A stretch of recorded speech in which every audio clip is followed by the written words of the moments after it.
جو ہمارا دین ہے یہ دو چیزوں کا مجموعہ ہے، اعمال کا ٹھیک ہونا اور اعتقاد کا ٹھیک ہونا۔ اگر اعمال درست ہیں، اعتقاد خراب ہے تو اعمال قبول نہیں ہوں گے۔ حج عمرہ بھی کرتے تھے اپنے طریقے، کعبے کے طواف بھی کرتے تھے اپنے طریقے پہ، عقیقہ بھی کرتے تھے اپنے طریقے پہ، زکوٰۃ کا ایک ٹوٹا پھوٹا سسٹم بھی انہوں نے بنایا ہوا تھا اپنے طریقے پہ، ختنے بھی ہوتے تھے اپنے طریقے پہ، غریبوں کی مدد کرنا، آنے والے کا خیال رکھنا، سخاوت کرنا، رزق کو تقسیم کرنا، یہ ساری چیزیں ان میں موجود تھیں۔ یہ سارے اعمال ہیں، یہ وہ عمل ہیں جن کا دین نے ہمیں حکم دیا ہے۔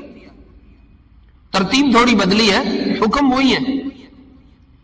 اس کا مطلب مشرکین مکہ اعمال کرتے تھے، لیکن میرے عزیزو چونکہ اعتقاد خراب تھا، اس لیے تمام اعمال جو انہوں نے عقیدے کی خرابی کے ساتھ کیے، اللہ کے ہاں وہ بالکل ضائع اور فارغ ہے، ان کی کوئی قیمت نہیں۔ اس لیے نبیوں نے آ کے سب سے پہلے اعمال کی محنت نہیں کی، اعتقاد کی محنت کی ہے۔ اور اللہ کے محبوب علیہ الصلوۃ والسلام نے بھی اپنی زندگی کی تمام محنت کو اگر آپ تقسیم کرو گے تو اعمال کی محنت تو بہت بعد میں شروع ہوئی ہے۔ نماز میرا خیال ہے کوئی نبوت ملنے کے تو کتنے عرصے بعد معراج ہوئی ہے اور نماز جا کے فرض ہوئی ہے، اور ہمارے دین کا سب سے بڑا حکم ہے ہی نماز ہے۔ اور میرے عزیزوں بڑے دکھ کی بات ہے، ہم کہلانے کو مسلمان ہیں، ہم جدی پشتی مسلم مومن ہیں، لیکن موٹی موٹی بات کے علاوہ ہمیں اپنی ایمانیات ہی نہیں پتہ۔ دور کیوں جاتے ہو؟ ابھی مجمع میں سے اگر کھڑا کر کے پوچھ لوں کہ تورات کس نبی پہ اتری ہے، آدھوں کو نہیں پتا۔ انجیل کس نبی کی کتاب ہے، بہت سارے جوان ابھی رنگ اڑ جائیں گے۔ فرشتے کیا ہیں، ان کی تقسیم کیا ہے، اپنی ایمانیات یہ بھی پوری نہیں ہے، اور دعوے جنت کی سب سے اوپر والی منزل کے ہیں۔ ایک بات تو یہ ہے کہ کسی کو کافر کہنا یہ بہت بڑی اتھارٹی کی بات ہے۔ جب آپ کہتے ہو فلاں کافر ہے، اس کا مطلب ہے آپ اس کو جہنمی ڈکلیئر کر رہے ہو، جہنمی ثابت کر رہے ہو۔ اور آپ کو کس نے یہ ہاتھ میں پاور پکڑا دی ہے کہ فلاں جنت میں جائے گا اور فلاں جہنم میں جائے گا؟ یہ مسئلہ تو اللہ کا ہے۔ یاد رکھو، صحابہ کا ماننا ایمانیات میں داخل اور شامل ہے، ضرورت ایمان میں سے، اور صحابہ کے انکار سے ضرورت ایمان کا کفر ہے، اور جب وہ کفر ہوتا ہے تو انسان دائرہ اسلام سے نکل جاتا ہے۔ یہ میں ایسے نہیں کہہ رہا پاس سے، اس پہ آپ کو قرآن بتاتا ہوں۔ صدیق اکبر رضی اللہ عنہ کی صحابیت کہاں سے ثابت ہے؟ قرآن سے ثابت ہے۔ صلی علیک اللہ صلواتا دائما فالعز والفوز لیس الا فیک۔ گزشتہ جمعے پہ ہم نے ایک حدیث شروع کی تھی جس کو ام السنہ کہتے ہیں، تمام حدیث کی وہ ماں ہے۔ جتنی حدیثیں روایت ہوئی اللہ کے نبی علیہ السلام سے، ان حدیثوں کی سردار، ان حدیثوں کا سرتاج، ان حدیثوں کی ماں اس حدیث کو کہا جاتا ہے۔ اس حدیث میں جتنی چیزیں بیان ہوئی ہیں، اگر ان میں سے ایک ایک کی تفصیل شروع کی جائے تو مستقل ایک کتاب بنتی۔ مثلا اسلام کی تفصیل میں آیا کہ آپ نماز کو قائم کرو، تو نماز کو کیسے قائم کرنا ہے، کن چیزوں سے نماز قائم ہوتی ہے، قائم ہونے میں اور ادا کرنے میں فرق کیا ہے، ہم نماز ادا کر رہے ہیں، ہم نماز کو قائم کر رہے ہیں، یہ فرق کیسے پتہ چلے گا، نماز کی اقامت میں کیا کیا چیزیں داخل ہیں، وضو ہے، طہارت ہے، وہ ایک لمبا باب ہے، تفصیل سے آپ اس کو بیان کر سکتے ہو، اور محدثین نے کیا بھی ہے۔ اور پھر زکوٰۃ، اور پھر حج، اور رمضان کے روزے، اور وہ اس میں کس پہ روزہ ہے، کس پہ نہیں ہے، کس پہ زکوٰۃ ہے، کس پہ نہیں ہے، وہ تفصیلات ہیں لمبی چوڑی۔ تو چونکہ یہ مختصر سی ایک حدیث میں یا ایک چھوٹے سے قصے میں اسلام کا بہت بڑا حصہ اللہ کے نبی علیہ السلام نے سمیٹ دیا، اس لیے اس کو حدیث کی ماں کہا جاتا ہے۔ اللہ اکبر۔ تو اس حدیث میں نے پچھلے جمعہ عرض بھی کیا تھا، آپ علیہ السلام سے آنے والے نے پوچھا کہ اسلام کیا ہے، تو آپ نے بتایا اسلام چند ظاہری اعمال بتائے کہ تم زبان سے گواہی دو اور نماز پڑھو اور زکوٰۃ ادا کرو، روزے رکھو، حج کرو، مختصر کر رہا ہوں۔ تو یہ سارے اعمال بظاہر جسم سے وابستہ ہیں۔ پھر اس نے سوال کیا ایمان کیا ہے؟ ایک تو یہ فرق پتہ چلا کہ اسلام کوئی اور چیز ہے، ایمان کچھ اور ہے۔ تو اس نے دوسرا سوال یہ کیا کہ ایمان کیا ہے؟ تو آپ نے کہا ایمان یہ ہے کہ تو اللہ پہ ایمان لائے، اس کے فرشتوں پہ ایمان لائے، اس کی کتابوں پہ ایمان لائے، اس کے رسولوں پہ ایمان لائے، آخرت کے دن پہ ایمان لائے، تقدیر اچھی آئے گی یا بری آئے گی وہ اللہ کی طرف سے آئے گی، اس پہ ایمان لائے۔ اچھا، یہ جتنی چیزیں ایمان لانے والی ہیں ان کا تعلق دل سے۔ تو اب محدثین نے لکھا ہے کہ اسلام اور ایمان دونوں مل کے دین بنتا ہے، اور دین کے لیے جیسے اسلام ضروری ہے ایسے ایمان ضروری ہے، اور جیسے ایمان ضروری ہے ایسے اسلام ضروری ہے۔ جسم سے نکلنے والے اعمال درست ہوں، ٹھیک ہوں، اور اللہ کی فرما برداری پہ ہوں، اور اس میں کسی قسم کی نافرمانی شامل نہ ہو، یہ بھی مطلوب ہے، اس کے بغیر دین پورا نہیں ہوگا۔ اور دل کے جو اعتقادات ہیں، دل کے جو خیالات ہیں، اور دل کے اور دماغ کے جو نظریات ہیں، اور دل کا جو ایمان ہے وہ بھی ٹھیک ہو، وہ بھی درست ہو، یہ بھی مطلوب ہے، اس کے بغیر بھی ایمان پورا، دین پورا نہیں ہوگا۔ تو دین کو پورا کرنے کے لیے ایمان بھی ضروری ہے، اور جسم سے نکلنے والے اعمال کا درست ہونا بھی ضروری ہے۔ تو آسان لفظوں میں اب یوں کہہ لو کہ دین دو چیزوں کا نام ہے، اعمال اور ایمان، جس کو ہم اعتقاد کہتے ہیں، عقیدہ، کہ انسان کا عقیدہ درست ہو۔ اگر اعمال ہیں، عقیدہ خراب ہے تو دین مکمل نہیں ہے۔ اگر عقیدہ ٹھیک ہے، اعمال خراب ہیں تو بھی دین مکمل نہیں ہے۔ ان دونوں کو پورا کرنے سے دین پورا ہوگا۔ اس لیے بنو اسد کے لوگ آئے مدینہ، جب ان کا وفد آیا تو انہوں نے آ کے نا بڑی تڑی لگائی کہ ہم ایمان لے آئے ہیں، ہم مسلمان ہو گئے، ہمارے ساتھ رعایت برتی جائے، ہماری مرضی کے حکم ہمیں سنائے جائیں، ہمیں مرضی کے مطابق چلایا جائے، جیسا ہم چاہیں گے ہم ویسے چلیں گے، ہم آپ کی مرضی پہ نہیں چلیں۔ لیکن بظاہر کلمہ پڑھ چکے تھے، بظاہر مسجد میں شریک ہو رہے تھے، اعمال میں نماز پڑھ رہے تھے۔ تو اللہ رب العزت نے فرمایا قالت الاعراب آمنا، یہ کہتے ہیں ہم ایمان لے آئے ہیں۔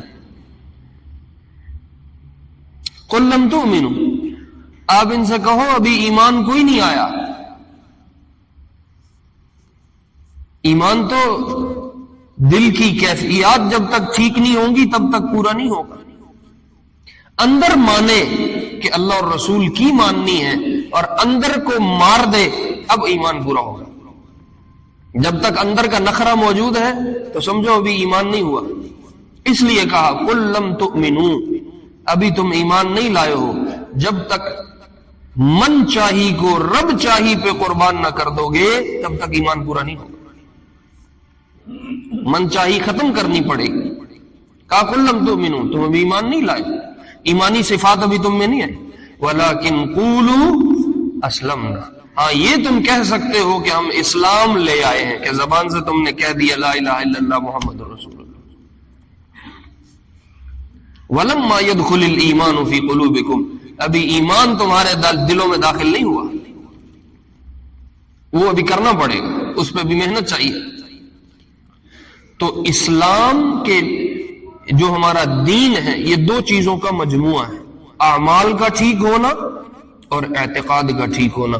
اگر اعمال درست ہیں، اعتقاد خراب ہے تو اعمال قبول نہیں ہوں گے۔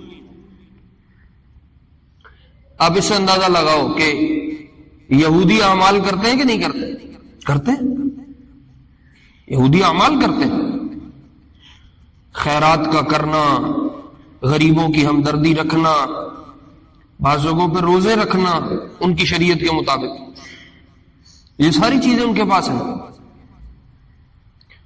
حتیٰ کہ اللہ کو بھی مانتے ہیں، موسیٰ علیہ السلام سے پچھلے تمام پیغمبروں کو بھی مانتے ہیں، اللہ کی اتاری ہوئی کتاب جو موسیٰ پہ اتری تورات اس پہ ایمان بھی رکھتے ہیں، لیکن موسیٰ علیہ السلام کے بعد آنے والی رسالت اور نبوت کو نہیں مانتے۔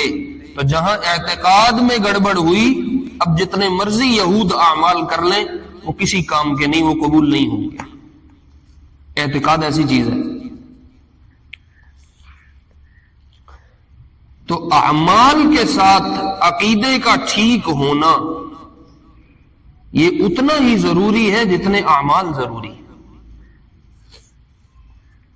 آپ عیسائیت لے لو،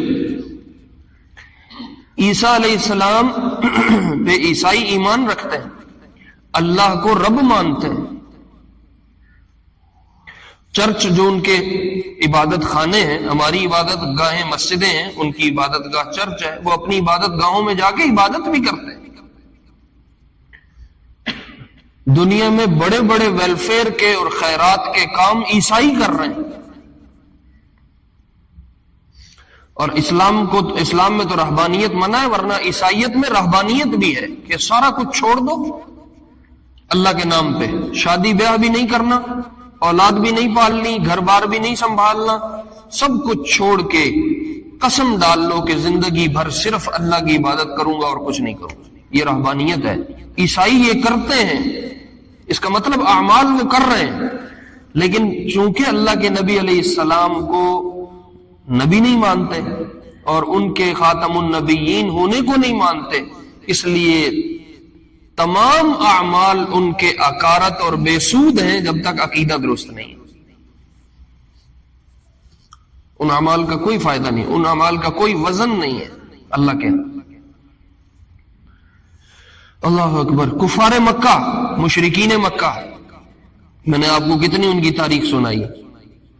حج عمرہ بھی کرتے تھے اپنے طریقے پہ،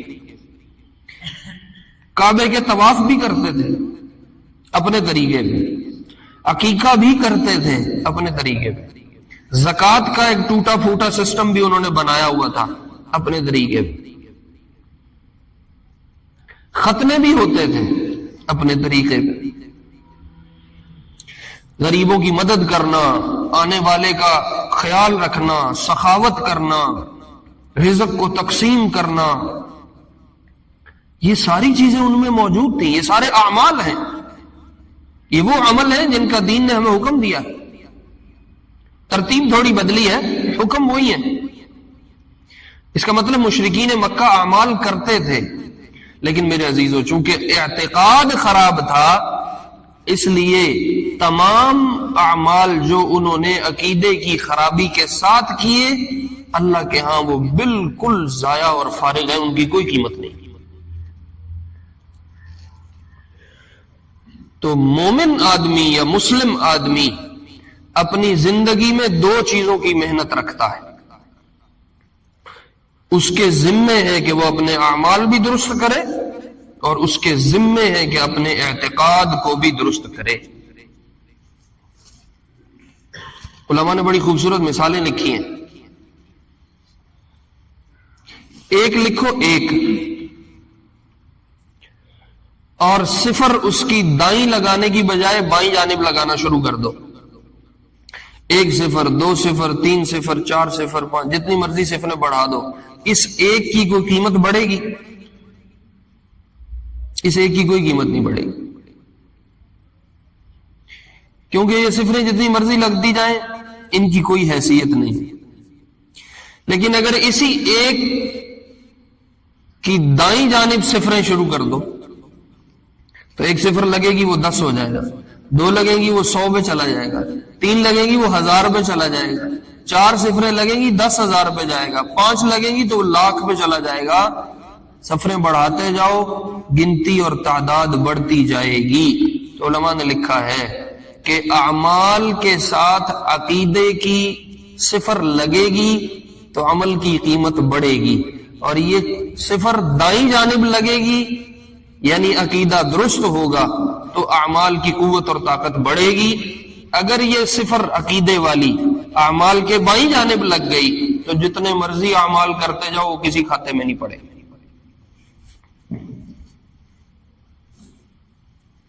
ایک اور مثال بڑی زبردست دی، کہا بنجر زمین ہے اور زرخیز زمین ہے۔ زرخیز زمین میں دیکھا سبزہ اگا سکتی ہے، اس میں صلاحیت ہے، تو بیج ڈالو، پانی لگاؤ، 4 دن میں فصل تیار ہو کے آ جائے گی، اگ جائے گی، 2 مہینے لگیں 3 لگیں فصل تیار ہو جائے گی۔ لیکن اگر زمین بنجر ہے، کاشت کے قابل نہیں ہے، اس میں جتنا مرضی بیج پھینک لو، جتنی مرضی کھاد ڈال لو، جو مرضی پانی لگا لو، اس میں زعفران شامل کر دو، اس میں کوئی قیمتی سے قیمتی دوا شامل کر دو، اس زمین سے کوئی فائدہ حاصل نہیں ہوگا۔ تو کہا اعتقاد کا ہونا زمین کا درست اور خراب ہونا ہے۔ اگر عقیدہ درست ہے، ایمان درست ہے، تو عمل کا بیج لگتے ہی وہ اپنی قیمت دکھائے گا، وہ جان میں آئے گا، اس سے نفع حاصل ہو سکتا ہے، وہ خیر میں کام آئے گا۔ لیکن اگر اعتقاد کی زمین بنجر اور خراب ہے تو جتنا مرضی اچھا عمل لے آؤ، اللہ کہتے ہیں لا نقیم لہم یوم القیامت وزنا، ہم قیامت میں ان کا پھوٹی کوڑی بھی کوئی مول نہیں لگائیں گے، کوئی وزن نہیں ان کے عمل کا۔ تو اب بظاہر انسان نمازی ہو، تہجد گزار ہو، ہر سال نفلی عمرے بھی کر رہا ہے، ہر سال نفلی حج بھی کر رہا ہے، زکوٰۃ بھی دے رہا ہے، روزے بھی رکھ رہا ہے، حج بھی اس نے کر رکھا ہے، بظاہر اس کے سارے کام بڑے اچھے ہیں، لیکن اگر اندر عقیدے کی خرابی موجود ہے تو اس کے اعمال میرے عزیزوں کام نہیں آئیں گے۔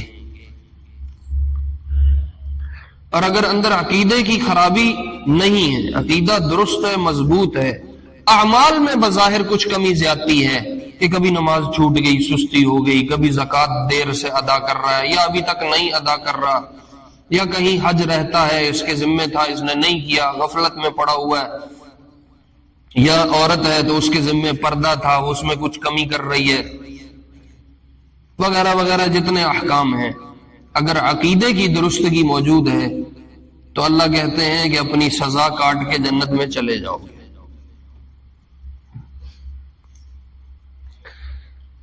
لیکن اگر عقیدے کی خرابی ہے، اعمال جتنے مرضی اچھے ہوں، تو منافقین کو اللہ نے کہا جہنم کی سب سے نچلی تہہ میں ہوں گے۔ منافقین عمل کرتے تھے، مسجد نبوی میں نمازیں پڑھتے تھے، اللہ کے محبوب علیہ السلام کی مجلس میں بیٹھتے تھے، لیکن چونکہ اندر نفاق تھا، اندر کھوٹ تھا، اندر خرابی تھی، تو بظاہر اعمال جتنے بھی کریں گے وہ ان کی کسی کھاتے میں نہیں پڑے۔ اس لیے آپ کو عجیب بات بتاؤں، اللہ کے محبوب علیہ السلام کی زندگی پڑھو، آپ کی نبوت ملنے کے بعد پہلی محنت اعمال کی نہیں تھی، پہلی محنت اعتقاد کے درستگی کی تھی۔ اور اللہ کے محبوب علیہ السلام سے پہلے بھی تمام انبیاء نے آتے ہی اپنی قوم کو اعمال نہیں سکھائے، احکام نہیں بتائے۔ قوموں کو، انسانوں کو سب سے پہلے جو چیز ڈیمانڈ کی گئی ہے وہ عقیدے کی درستگی ہے کہ اللہ کو ایک مانو اور میرے بھیجے ہوئے نبی کو نبی مانو، جو یہ کہہ رہا ہے اس کو حق سچ مانو، اور جو میں کلام بھیج رہا ہوں، جو میں اپنی شریعت تمہارے پاس بھیج رہا ہوں، اس کو حق سچ مانو۔ اس لیے نبیوں نے آ کے سب سے پہلے اعمال کی محنت نہیں کی، اعتقاد کی محنت کی ہے۔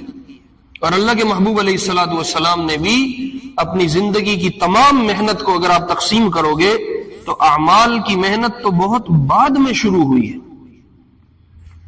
نبوت ملنے کے بعد پہلی محنت عقیدے کی درستگی تھی۔ نماز میرا خیال ہے کوئی نبوت ملنے کے تو کتنے عرصے بعد معراج ہوئی ہے اور نماز جا کے فرض ہوئی ہے، اور ہمارے دین کا سب سے بڑا حکم ہے ہی نماز ہے۔ تو نماز فرض ہونے سے پہلے کیا کیا؟ نبوت تو کافی عرصہ پہلے مل گئی، تو یہ جو نماز پڑھنے یا نماز کا حکم ملنے اور نبوت ملنے کے درمیان کا فاصلہ ہے، اس میں کیا کیا ہے؟ اس میں لوگوں کے ایمان اور اعتقاد کو درست کیا ہے، یہ محنت تھی۔ زکوٰۃ اور روزہ تو اور بعد میں آیا، حج تو بالکل ہی آخر میں نے آپ کو سنایا 8ویں 9ویں ہجری میں جا کے حج فرض ہوا۔ 8ویں ہجری میں جب آپ نے حضرت ابوبکر کو بھیجا رضی اللہ عنہ، وہ گئے حج پہ اور حج کر کے آئے، آپ حج پہ نہیں گئے، آپ 10ویں ہجری میں جا کے حج پہ گئے۔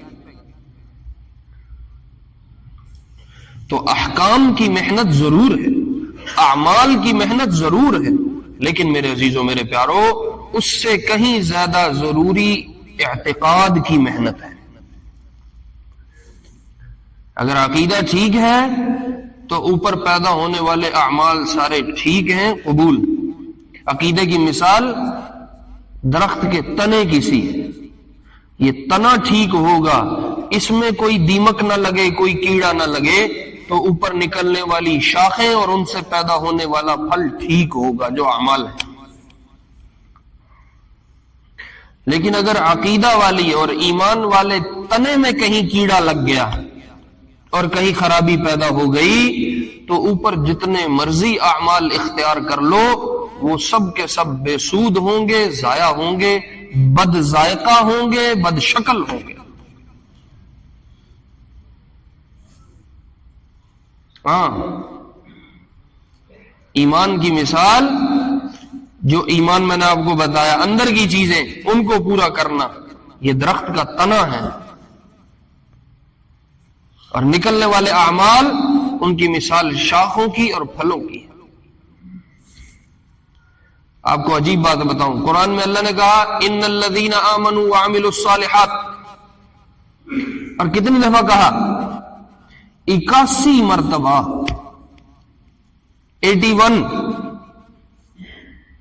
81 مرتبہ کہا آمنوا وعملوا الصالحات۔ ایمان کہاں ہوتا ہے؟ اندر۔ عقیدہ ٹھیک ہو، ان تؤمن باللہ وملائکتہ وکتبہ ورسلہ والیوم الآخر والقدر خیرہ وشرہ من اللہ تعالی۔ جتنی خیر مرتب ہوگی وہ سب آمنوا وعملوا الصالحات، ایمان پہلے ہے، عمل الصالحات بعد میں ہے۔ ایمان پہلے ٹھیک کرنا ہے، اعمال اس کے بعد ٹھیک کرنے ہیں۔ ان دونوں کو ملاؤ گے تو جنت کی شکل میں اور نیکی کی شکل میں اور دائیں ہاتھ میں کتاب ملنے کی شکل میں اور اللہ کی رضا کی شکل میں اور حوض کوثر مل جانے کی شکل میں اور آخرت کی کامیابیاں سمیٹ جانے کی شکل میں اللہ رب العزت تمہیں اس کی جزا اور بدلہ دیں گے۔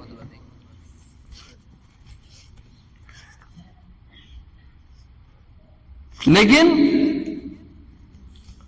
اگر آمنو ہے، عمل الصالحات خراب ہے، تو اللہ کہتے ہیں کچھ سزا کاٹنی پڑے گی، تمہیں پاک کروں گا، تمہیں صاف کروں گا، پھر تمہیں جنت میں ڈالوں گا۔ اور اگر خدا نخواستہ آمنو والی شکی خراب ہے، تو اب خالی عمل الصالحات کتنا کام چلا لے گا؟ وہ کوئی کام نہیں چلا سکتا۔ قرآن پاک میں احکام کی آیات تھوڑی ہیں، اعمال کی آیات تھوڑی ہیں، اور عقیدے کے درست کرنے کی آیات سے قرآن بھرا پڑا ہے۔ علماء نے تلاش کیا کہ کتنی آیات ہیں جو حکم اور عمل بتاتی ہیں، کتنی آیات ہیں جو عقیدے کی درستگی اور ایمان بتاتی ہیں، تو حیرت میں انسان رہ جاتا ہے۔ 6666 آیات میں سے 500 550 کے قریب آیات ہیں جو عمل ٹھیک کرتی ہیں، بس۔ اس کے علاوہ سارا قرآن ایمانیات سے بھرا ہوا ہے۔ اللہ کو ایک ماننا ہے، نبی کو رسول ماننا ہے، پھر اسے آخری ماننا ہے، پھر جنت ہوگی، جہنم ہوگی، قبر ہے، حشر ہے، آخرت ہے، اللہ کے فرشتے ہیں، اللہ کی کتابیں ہیں، یہ ایمانیات ہیں۔ اور میرے عزیزوں، بڑے دکھ کی بات ہے، ہم کہلانے کو مسلمان ہیں، ہم جدی پشتی مسلم مومن ہیں، لیکن موٹی موٹی بات کے علاوہ ہمیں اپنی ایمانیات ہی نہیں پتا. دور کیوں جاتے ہو؟ ابھی مجمع میں سے اگر کھڑا کر کے پوچھ لوں کہ تورات کس نبی پہ اتری ہے، آدھوں کو نہیں پتا. انجیل کس نبی کی کتاب ہے، بہت سارے جوان ابھی رنگ اڑ جائیں گے. فرشتے کیا ہیں، ان کی تقسیم کیا ہے، اپنی ایمانیات یہ بھی پوری نہیں ہے. اور دعوے جنت کی سب سے اوپر والی منزل کے ہیں. اس لیے کچھ وقت نکال کے اپنی ایمانیات کو سیکھنا ہے. زندگی تو گزر رہی ہے، تو ایک پہیا ہے جو چل رہا ہے، ایک ڈگر ہے جس پہ سب دوڑ رہے ہیں. آمنوا وعملوا الصالحات، ایمانیات بھی پوری ہو، اعمال بھی پورا ہو، تو شکل مغفرت کی آئے گی، تو شکل جنت کی آئے گی. اگر ان دونوں میں سے کوئی ایک شق بھی خراب ہو گئی تو جنت والی سائیڈ بڑی مشکل ہے. اعمال تو کفار مکہ بھی کرتے تھے، اعمال تو کفار مکہ کے پاس بھی بہت تھے.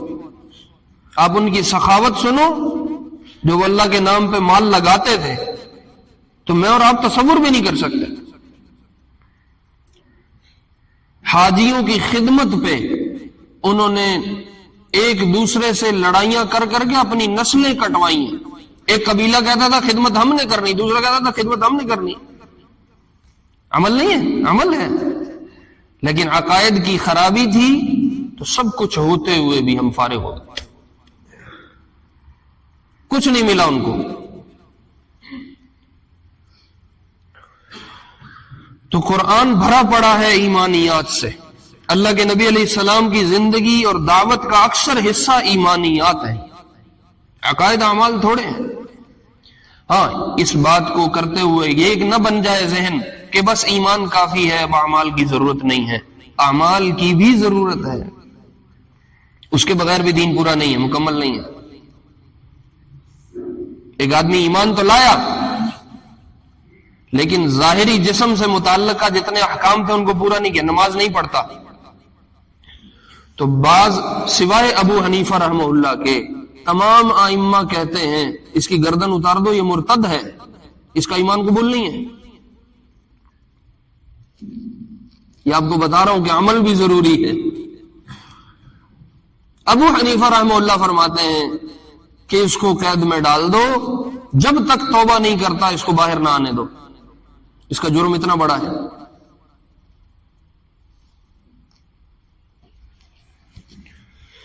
اللہ اکبر. تو ایمان بھی ضروری ہے، اعمال بھی ضروری ہے. اور ایمانیات میں سے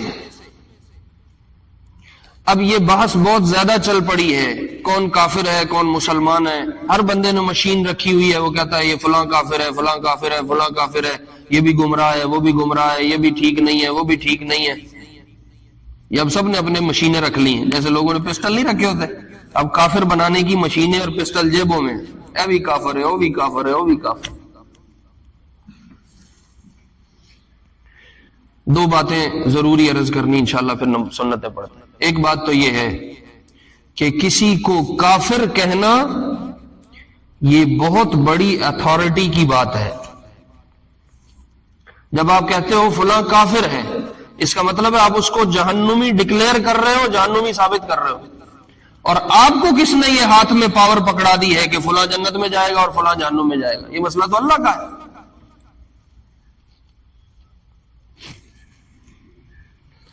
جب آپ کسی کو کہیں گے یہ کافر ہے، اس کا مطلب کہ وہ جہنمی ہے، تو آپ کو کس نے اختیار دیا آپ کسی کو جہنم میں ڈال رہے ہیں؟ اتنی اتھارٹی آپ کہاں سے لے کے آئے ہیں؟ اور جب آپ کہتے ہیں فلاں ٹھیک ہے، تو آپ یہ ثابت کر رہے ہیں کہ وہ جنت میں جائے گا. آپ کو اتھارٹی کس نے دی ہے کہ آپ اٹھا کے جنت میں ڈال رہے ہیں؟ اللہ سے اچھی امید ضرور ہے اور وہ رکھنی چاہیے. اللہ ہم سب کو ٹوٹے پھوٹے اعمال کے باوجود اپنی رحمت سے جنت میں لے کے جائیں، ہم اس کی تمنا رکھتے ہیں، لیکن ہم کسی کو جنتی ثابت نہیں کر سکتے. اور ہم کسی کو جہنم میں ڈکلیئر نہیں کر سکتے. ایک صحابی شہید ہو گئے، صحابی ہیں، اللہ اکبر، اللہ کے راستے میں جہاد کرتے ہوئے شہید ہو، اس سے بہتر موت کیا ہوگی. شہید ہو گئے، ماں کو پتہ چلا، وہ روتی دھوتی آئی اور آ کے کہنے لگی میرا بیٹا تو جنتی ہے، میرا بیٹا تو جنتی ہے. تو اب آپ نے اس پہ یہ نہیں کہا کہ ہاں بالکل یہ جنتی ہے، آپ نے آگے کہا من ھذا الذی یتعلی علی اللہ، یہ کون ہے جو اللہ پہ بڑے بڑے دعوے کر رہا ہے کہ اللہ اس کو جنت میں بھیج چکے ہیں، یہ کون جانتا ہے؟ میں دیکھ رہا ہوں کہ اس کے گرد وہ چادر لپٹی ہوئی ہے جو اس نے مال غنیمت سے چرائی تھی اور بغیر تقسیم کے اس نے قابو کر لی تھی، وہ چادر آگ کی بنی ہوئی ہے، کوئی جنت جنت نہیں ہے.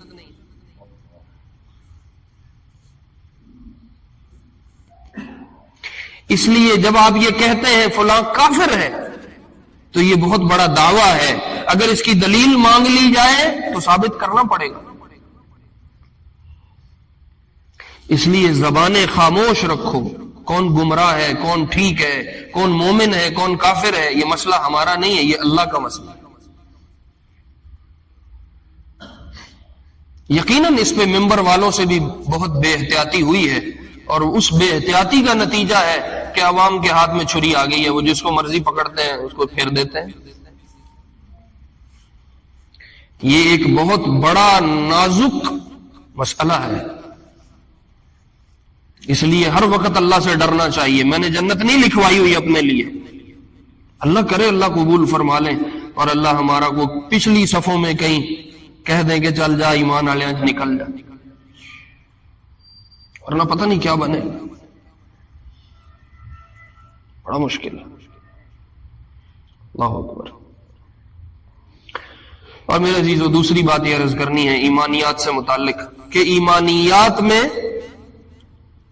آمنت باللہ توحید پہلے، و ملائکتہ فرشتوں کا جاننا ایمانیات میں داخل ہے، و کتبہ کتابوں کا تعارف یہ ایمانیات میں شامل ہے، کتابوں پہ ایمان، ان کا حق سچ ہونا ایمانیات میں شامل ہے، و رسلہ رسالت سے متعلق تمام چیزوں کو جاننا اور ان پہ ایمان رکھنا ضروری ہے، اس کے بغیر کام نہیں بنے گا.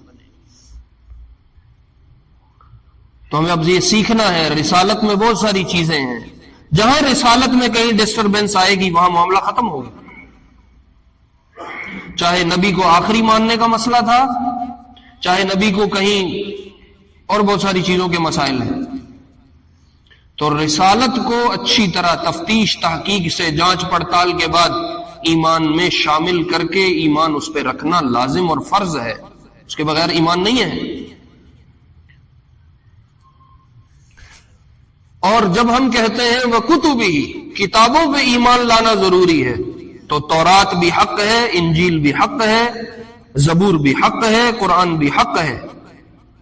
قرآن کے علاوہ باقی کتب میں اب تحریفیں ضرور ہو گئی ہیں، تو یہ اعتقاد رکھنا کہ قرآن کے علاوہ کتابوں میں جتنی تحریف ہوئی ہے وہ غلط ہے، جو اللہ کی طرف سے آیا وہ حق ہے، یہ ایمان ابھی فرض ہے، ضروری ہے. اور اسی کتاب کے ایمان میں اب نا ایک یہ نئی بات چل پڑی ہے، اس لیے عرض کر رہا ہوں، باقی تو اب تفصیلات ایمانیات کی نہیں ہو سکتی، وہ بڑا لمبا چوڑا مسئلہ ہے، 2 دن میں یا 2-4 بیانوں میں وہ سیکھا نہیں جا سکتا. کسی مولوی صاحب سے نتھی ہو جاؤ، کسی امام صاحب کے گھٹنے پکڑ لو، اس کو کہو مجھے ایمانیات سکھا دے، یہ تو ایک تفصیل طلب کام ہے، تھوڑا سا وقت نکالو، ورنہ وہی کوہلو کے بیل کی طرح صبح و شام پیسے کے پھر کے گھوم کے مر جانا، یہ کون سی زندگی ہے؟ کچھ وقت نکال کے دین سیکھنا ہے. تو ایمانیات میں اب لوگوں نے یہ کہنا شروع کر دیا، ابھی ایک نئی بحث چلی ہے، یا اب یہ نئے جو پڑھے لکھے آ رہے ہیں وہ کہہ رہے ہیں چونکہ صحابہ ایمانیات میں داخل نہیں ہیں، اس لیے اگر کوئی صحابہ کو نہیں مانتا باقی چیزوں پہ ایمان رکھتا ہے تو وہ بھی مومن ہی ہے. یاد رکھو صحابہ کا ماننا ایمانیات میں داخل اور شامل ہے، ضرورت ایمان میں سے، اور صحابہ کے انکار سے ضرورت ایمان کا کفر ہے، اور جب وہ کفر ہوتا ہے تو انسان دائرہ اسلام سے نکل جاتا ہے. یہ میں ایسے نہیں کہہ رہا پاس سے، اس پہ آپ کو قرآن بتاتا ہوں. صدیق اکبر رضی اللہ عنہ کی صحابیت کہاں سے ثابت ہے؟ قرآن سے ثابت ہے. اذ یقول لصاحبہ لا تحزن، یہ جب اپنے ساتھی سے غار میں کہہ رہا تھا پریشان نہ ہو. یہ ساتھی کون ہے؟ حضرت ابوبکر ہے. تمام امت کا اتفاق اور اجماع ہے کہ اس غار میں اللہ کے محبوب علیہ السلام کے ساتھ صاحب کون تھے؟ صدیق اکبر تھے رضی اللہ عنہ. جب آپ صدیق اکبر کی صحابیت میں کہیں اونچ نیچ کرو گے تو آپ قرآن کا انکار کر رہے ہو. تو مجھے خود بتاؤ اب فتویٰ تمہارا کیا ہوگا؟ حضرت عائشہ رضی اللہ عنہ کی پاک دامنی کہاں سے ثابت ہے؟ قرآن سے ثابت ہے. جب ان پہ تہمت لگی اللہ نے آیات نازل فرمائے، پورا رکوع اتر آیا.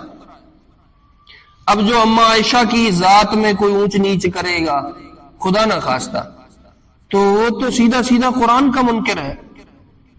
آپ اس کو کیسے ایمان میں شامل کرو گے؟ آپ ان کو کیسے مومن مانو گے؟ رضی اللہ عنہم ورضوا عنہ کہاں پہ ہے؟ قرآن میں. اولئک هم الراشدون کہاں پہ ہے؟ اولئک هم المفلحون کہاں پہ ہے؟ تو کیسے کسی صحابی کو اس میں سے نکالا جا سکتا ہے؟ اولئک الذین کیسے من بعد الفتح وقاتل اولئک اعظم درجۃ من الذین انفقوا من بعد وقاتلوا وکلا وعد اللہ الحسنى. اللہ نے اپنے تمام نبی کے صحابہ سے جنت کا وعدہ فرمایا ہے. اب کیسے نکالو گے؟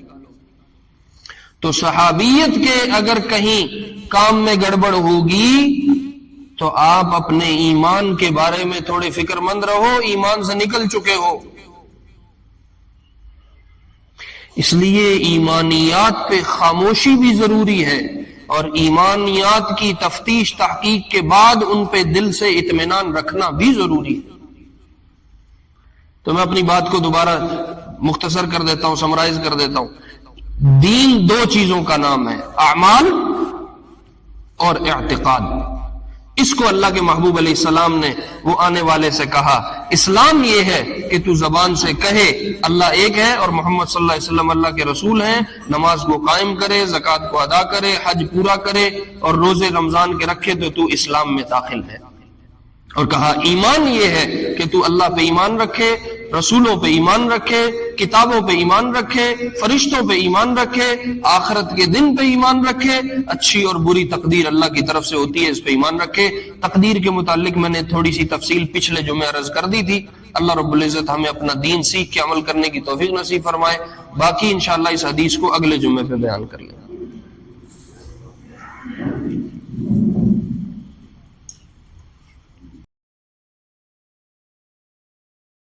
صلى عليك الله صلواتا دائما فالعز والفوز ليس إلا فيك